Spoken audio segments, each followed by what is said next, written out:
Good evening, a very warm welcome to this edition of Profit 360 here on NDTV Profit. I'm Vikram Oza. This is the show that brings you all the big market-moving news of the day, and we go straight into our top-breaking news tonight. Joining me in the studio is my colleague Nisha Poddar. You've been tracking this news, Nisha. Great to see you on NDTV Profit. A very warm welcome. But tell us about this meeting tomorrow. The Tata Trusts board meeting for the first time, and they're doing this for the first time after that high-profile meeting with union ministers in the national capital. It's going to be an important meeting, but I understand you have exclusive information on this. So we've seen and tracked a lot of action on this front, Vikram, and what I have really gathered from sources with direct knowledge, and of course I've been working my phone on really speaking with all the parties that have been involved in this particular feud. Now, when I talk about the meeting tomorrow, it is extremely crucial because after this feud really broke out, this is the first time that the Tata Trusts committee meeting is really taking place. And there have been several speculations that there could be fireworks over there, and whether there'll be resolution or not, and whether Mehli Mistry would be asked to step down or whether he will step down. So there have been many speculations. Now, putting to end some of that as per the sources that are really directly close to Mehli Mistry and Mehli Mistry camp, they have shared with NDTV Profit exclusively. First, there is no question of any interest in being appointed on Tata Sons board. So it has been suggested to us by source close to Mehli Mistry that Mehli Mistry is really not looking at that particular ambition at the moment. There was a discussion, there was a clash, and there is a resolution and softening of stance from his end as the matter is over in his mind, is what I am told. Another thing is that on the speculations of what is the way forward and whether the Tata Trust can function amicably after this particular feud. That's a big question everybody is asking. And the answer that at least my source close to Mehli Mistry is suggesting is that there is no pressure to step down from other Tata Trust board members on Mehli Mistry, committee members, and from Mehli Mistry's side, for him, this matter is over and there'll be business as usual when it comes to the next committee meeting.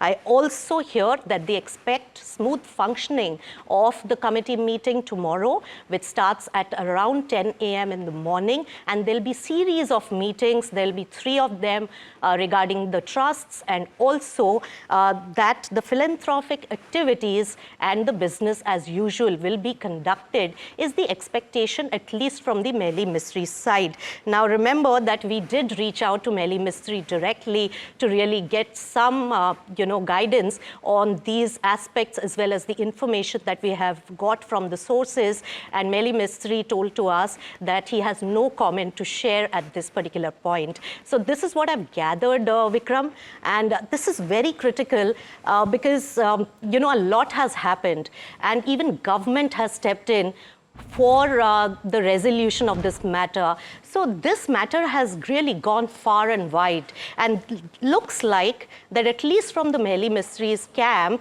there is a softening of stance, and they are really now sounding off that, okay, it's going to be business as usual after the clash, and probably also looking for a resolution on the matter. Now, whether this is a temporary kind of softening of stance or is this something that is going to persist remains to be seen. But also I understand the Tata Trust board meeting tomorrow is drawing attention not just for this, the kind of personalities who are involved, and they are definitely high-profile personalities who are involved, but also for what is not on the agenda in that meeting. There is no proposal for one to withdraw any nominees from Tata Sons, even as an email has been circulating among trustees that has raised eyebrows as a possible veiled threat against Venu Srinivasan. Let's get more on these developments as well. My colleague Shrimi is joining us on the phone line from Delhi with more exclusive details. Shrimi, if you can tell us what you're picking up on this. Yeah, hi Vikram. So sources privy to the agenda of this, very crucial board meeting happening tomorrow is expected to, focus on routine trust administration, funding updates, and compliance review with no proposal or no resolution actually on withdrawing any nominee from Tata Sons on the agenda is what sources hinting. In fact, the Tata Trust board is expected to deliberate on the utilization of 1,700 crore in dividend, which they recently received from Tata Sons, exploring ways to how to channelize those funds into the charitable initiative. Now, this will, of course, put a rest to a speculation over removal of Venu Srinivasan as nominee on Tata board, especially Tata Sons board, especially after certain reports claim that an email by one of the trustees to other has been sent to remove Srinivasan, and message also referring to actions similar to those against another trustee, remember,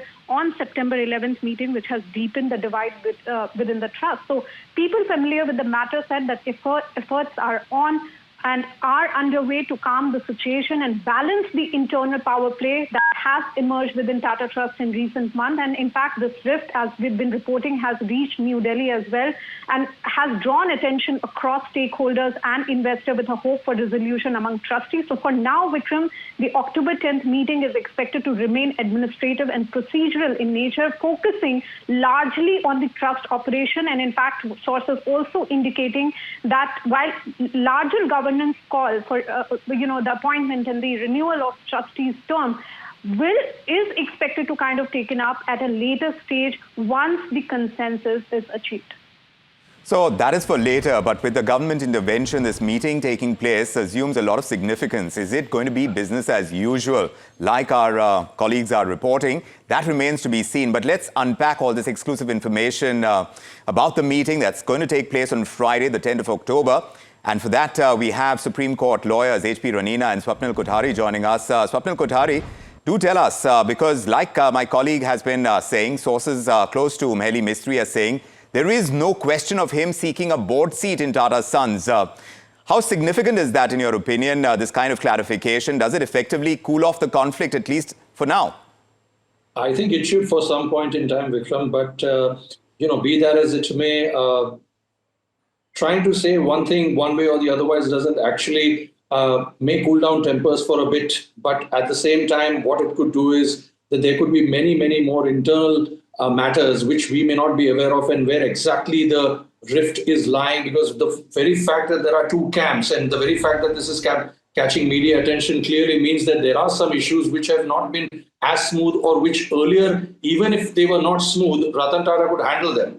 But now that Mr. Tata is no more, and obviously we saw his long photographs today, full page photographs in all the prominent newspapers, because it was his sort of death anniversary today.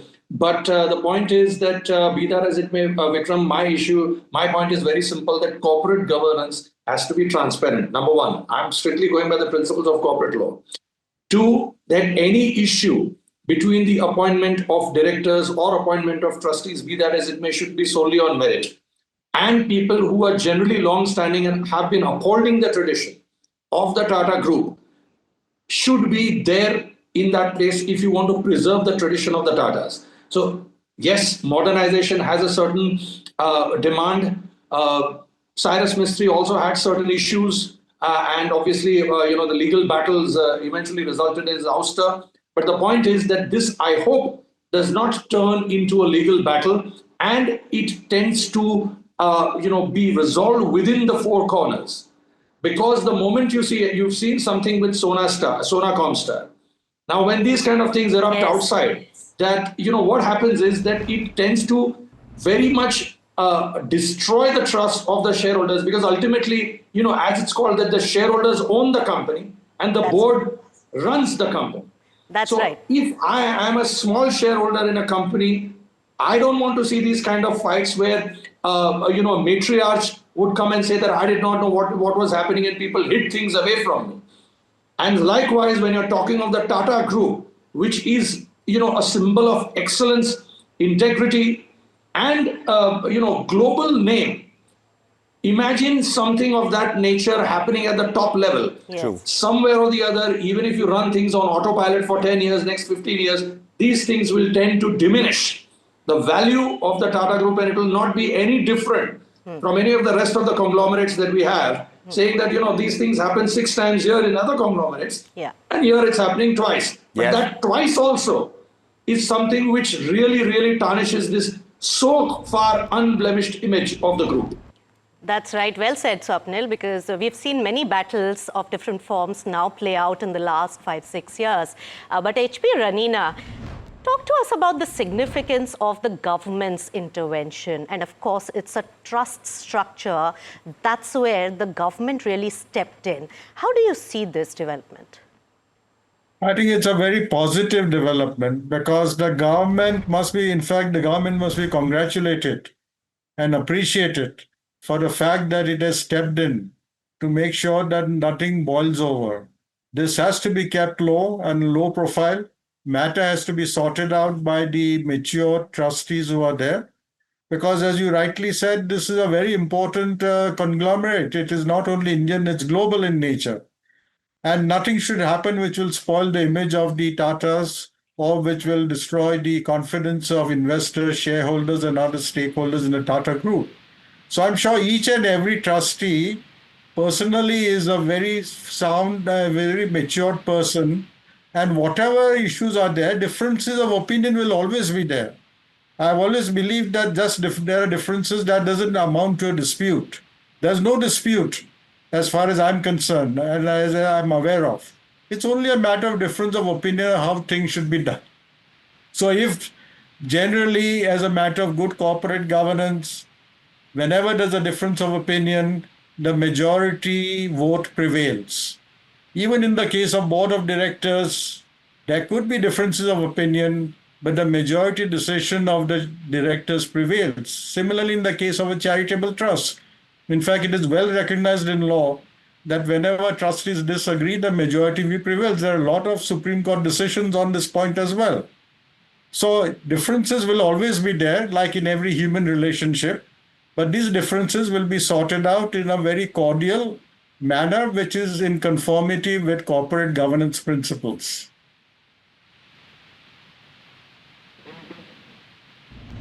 Mr. Ranina, pleasure talking to you. Shrimi this side. I wanted to understand from the legal, standpoint that if, Tata Trust board decide not to renew the terms of some of the trustees whose tenure ends on October 31st, so could this move prompt the affected members to approach court? What exactly could it lead to? Will there be any legal action there? No, Shimi, if somebody doesn't want to reappoint at the end of his 3-year period or whatever the period may be, frankly, why should a person not be reappointed? There must be cogent reasons for not reappointing a trustee. If a trustee has performed well, he has performed diligently, he has acted in the interests of the charitable trust, I don't think any right-thinking person would even think of not reappointing him. So my own view is that there is nothing which can be perceived to be adversely affecting the tenure of any present trustee. As far as I'm aware, all the trustees are very honorable, mature persons, and they have worked diligently for the objectives of the trust. So in my view, the question of not reappointing them does not arise. And I don't think there's any member in the Tatas who would want to take an adverse view. Now, your question is, can this matter lead to litigation if a person is wrongly removed? The answer is yes. But what is wrongful is a matter of opinion. Of course, trustees have their discretion to appoint or reappoint, but that discretion must be exercised judiciously. Right. And Swapnil, my question to you would be, like from here on, if it is a benign committee meeting come tomorrow, also because this particular meeting was predestined even before the clash really broke out. So it may not have been part of the agenda. But from here on, if both sides have softened the stance, what is the kind of resolution as well as the steps and the legal aspects on the age limit for the appointment of a director on the board of Tata Sons are the aspects on which the legal angles that should be explored and resolved at the group level?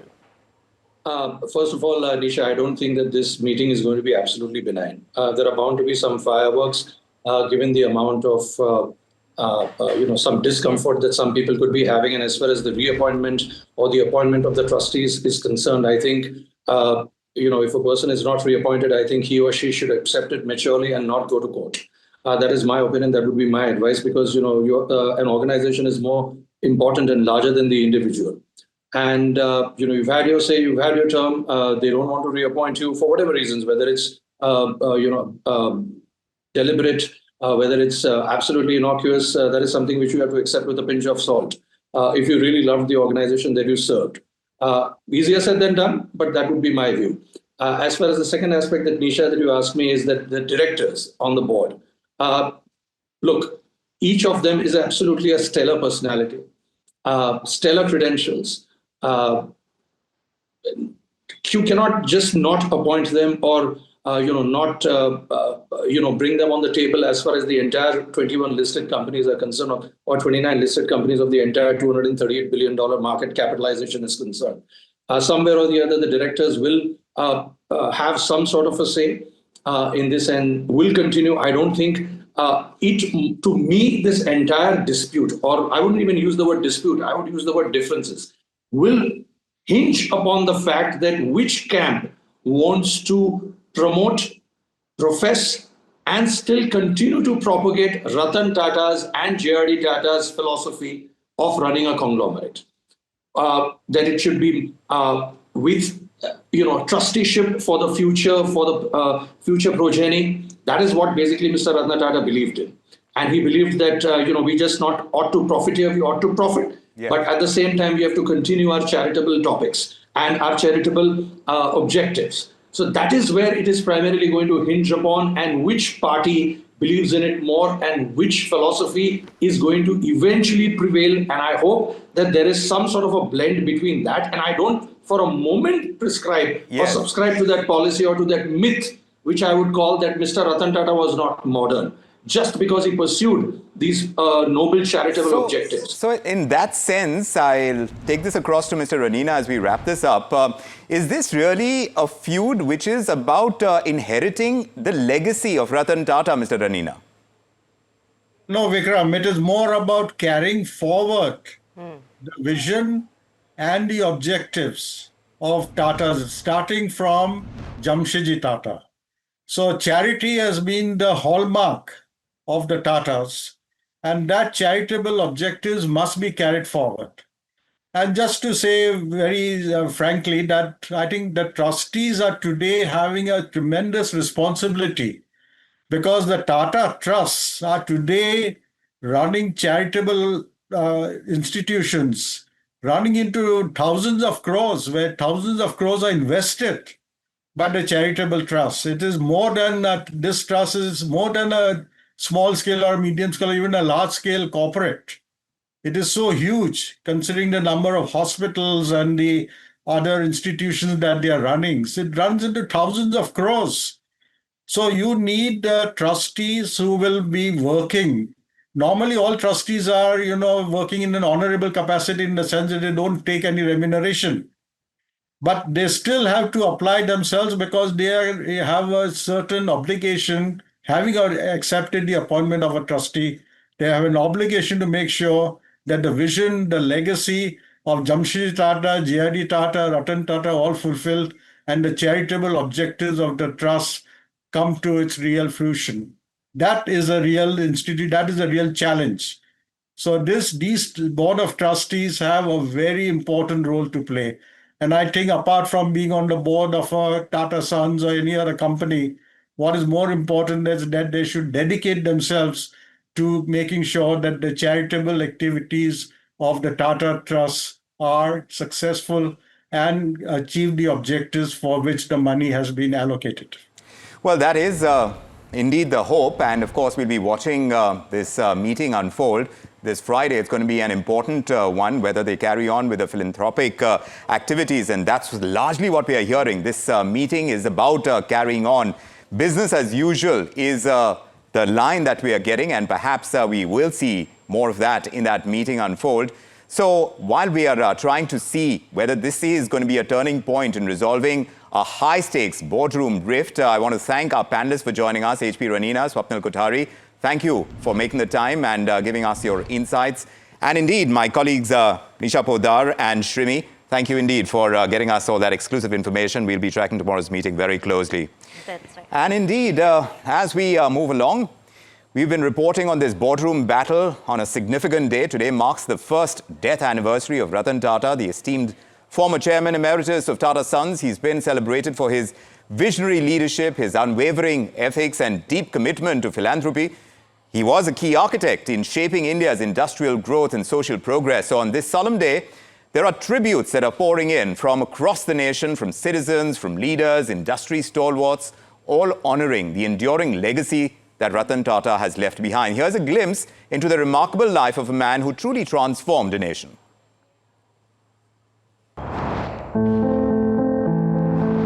Ratan Tata, a doyen of corporate India, is no more. Born in 1937 to Naval and Sonu Tata, he was brought up by his formidable grandmother Nawajbai Tata in a manor called Tata Palace in Mumbai. Ratan Tata was born into a family of great prestige, the lineage of Jamshedji Tata, the founder of the Tata Group and an integral part of India's history. Ratan Tata was schooled at Campion Cathedral and John Connon. He was driven to school in a Rolls-Royce. Ratan Tata went to Cornell University and fell in love with America. He wanted to settle down in Los Angeles, but destiny had other plans for him. With his grandmother falling ill, he was compelled to return to India. A turbulent relationship with his father, Naval Tata, pushed Ratan Tata to apply for a job at IBM. His father was not happy. Naval Tata asked his son to tie up a resume and offered him a job with Tata Industries in 1962. He would go on to join TISCO, now called Tata Steel, in 1963. When Ratan Tata took over from his father as chairman of the Tata Group in 1991, India too was pivoting. License Raj was being revoked, the economy was being liberalized, and it was Ratan Tata's time in the sun. In the early 2000s, Ratan Tata had a string of high-profile acquisitions to his credit. Tetley, Chorus, Jaguar Land Rover, and Daewoo took the Tata and Indian flag abroad. In 2008, he created history with the launch of the cheapest car in the world, the Nano, priced at 1 lakh rupees. He was also awarded the Padma Vibhushan that year. From telecom to software, manufacturing to aviation, FMCG to garments, the Tata Group has expanded across industries under Ratan Tata's watch. The conglomerate is worth over 30,000 crore rupees as of March this year. In 2008, when the Taj Hotel in Mumbai came under a terror attack, Ratan Tata showed great compassion and resilience during its aftermath. He stepped down as the chairman of Tata Sons in 2012 after 50 years and was appointed as chairman emeritus. A bitter fight with his appointed successor, Cyrus Mistry, over his handling of the group led to the ouster of Mistry. While propelling the group towards growth, he continued to indulge in his 3 loves, that is flying, fast cars, and scuba diving. He was also a champion of startups and invested in successful companies like Lenskart, Urban Company, Bluestone, and Ola Electric.